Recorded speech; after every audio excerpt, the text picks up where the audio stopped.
You're listening to the Telltale Channel. Don't forget to check me out on all social media: Patreon, Twitter, Teespring, and Etsy. All links can be found in the description or on my website, telltaleatheist.com. Hey, Owen. My name's Sheridan. I'm from Texas. I'm an atheist. I have been an atheist for about the past 3 years. I grew up Assembly of God, which you've talked about on your channel before, is just basically a very extreme branch of Pentecostalism. And basically, I've kind of gone through the same thing that you have as far as being cut off from my family. I don't speak to my mother's side of the family at all. Basically, they all look at me like a harlot. So it's been a really long time since I've spoken to my mom.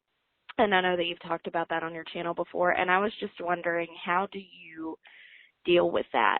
Because while I'm okay with it, because I'm living the life that I feel like I was supposed to live, it also does get to me occasionally. And I wonder if you can relate to that and how you came to come to grips with that and deal with it.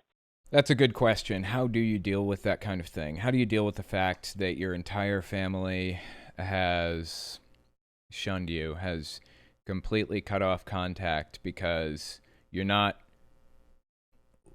It's not even that you're not living the way that they want you to live necessarily. It's like you're not living as an active Pentecostal, active Jehovah's Witness, active whatever. You're not devoting hours and hours of your life every single day to this group of people. It's really difficult to deal with the fact that I will almost certainly never have my mother in my life again. I cannot imagine having my mom in my life again.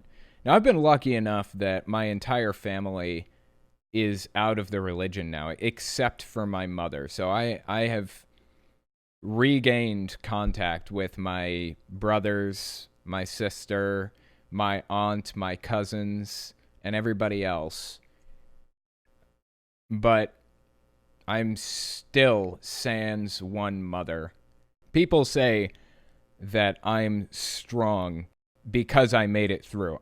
They say, I couldn't have made it through, but you did. You made it through. You're strong because of that. No. You could have made it through too. Because there is no quit button.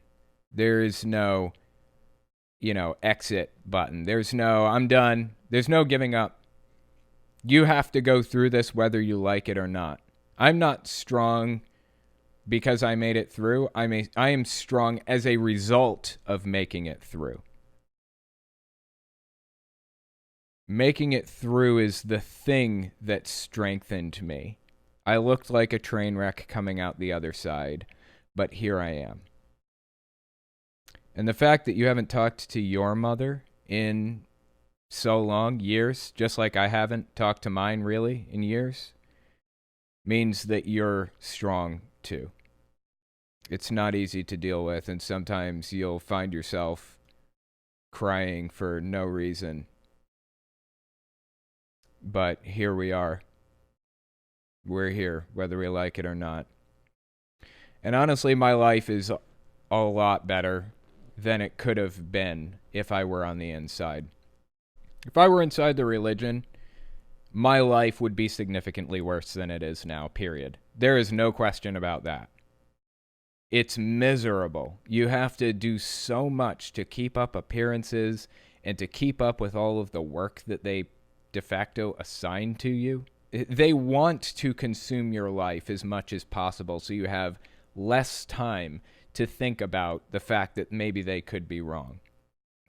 And that's why you find a lot of the time, if people become kind of unplugged from the programming, like they stop going to meetings or going in service, or they make a friend on the outside of the religion, of my religion, or something like that, or my ex-religion, a lot of the time they will come to grips with reality and realize that this is complete BS. It's all made up. Now, in your case, you say you were Assembly of God. I do know about Assembly of God, and I know that that is very, very extreme also. Some branches of Pentecostalism are more extreme than Jehovah's Witnesses. So I completely relate with the position that you're in right now. Completely relate with what you've had to go through regarding religion, and I do empathize 100%. Good luck with it. Like I said, you will look and feel like a train wreck coming out the other side, and you will find yourself crying randomly for no reason, but you will make it through.